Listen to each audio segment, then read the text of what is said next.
ಶಾಲೆಗಳಲ್ಲಿ ಹಿಜಾಬ್ ಅನ್ನ ನಿಷೇಧ ಮಾಡಿರಲಿಲ್ಲ. ಶಾಲೆಗಳಲ್ಲಿ ಯೂನಿಫಾರ್ಮ್ ಕಡ್ಡಾಯ ಮಾಡಲಾಗಿತ್ತಷ್ಟೇ. ಹಾಗಾದ್ರೆ ಯೂನಿಫಾರ್ಮ್ ಕಡ್ಡಾಯ ಅನ್ನೋದು ತೆಗಿತಾರೋ ಸಿದ್ದರಾಮಯ್ಯ ಅವರು ಅಂತ ಪ್ರಶ್ನೆ ಕೇಳಿದ್ದಾರೆ.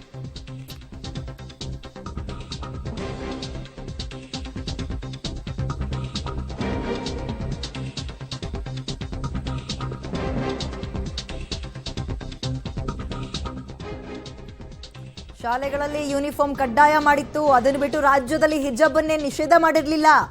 ಸಿದ್ದರಾಮಯ್ಯ ಹಾಗಾದ್ರೆ ಇನ್ನು ಯೂನಿಫಾರ್ಮ್ಗೆ ಹಿಜಾಬ್ನ ಜೋಡಿಸ್ತಾರಾ ಅಥವಾ ಯೂನಿಫಾರ್ಮ್ ಕಡ್ಡಾಯ ಅನ್ನೋದನ್ನೇ ತೆಗಿತಾರಾ ಅಂತ ಸಿಟಿ ರವಿ ಕಿಡಿಕಾರಿದ್ದಾರೆ ಹಿಜಾಬ್ ನಿಷೇಧದ ಬಗ್ಗೆ. ಹಿಜಾಬ್ ನಿಷೇಧ ಮಾಡಿರಲಿಲ್ಲ, ಶಾಲೆಗಳಲ್ಲಿ ಯೂನಿಫಾರ್ಮನ್ನು ಕಡ್ಡಾಯ ಮಾಡಿತ್ತು.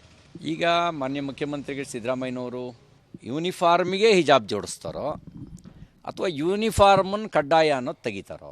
ಈಗಿರೋ ಪ್ರಶ್ನೆ ಇಷ್ಟೇ. ಸಾರ್ವಜನಿಕ ಸ್ಥಳಗಳಲ್ಲಿ ಹಿಜಾಬ್ ನಿಷೇಧ ಆಗಿರಲಿಲ್ಲ, ಕೇವಲ ಶಾಲೆಗಳಲ್ಲಿ ಕಾಲೇಜುಗಳಲ್ಲಿ 1964 ಎಜುಕೇಷನ್ ಆ್ಯಕ್ಟ್ ಮತ್ತು ರೂಲ್ಸ್ ಪ್ರಕಾರ ಯೂನಿಫಾರ್ಮ್ ಕಡ್ಡಾಯ.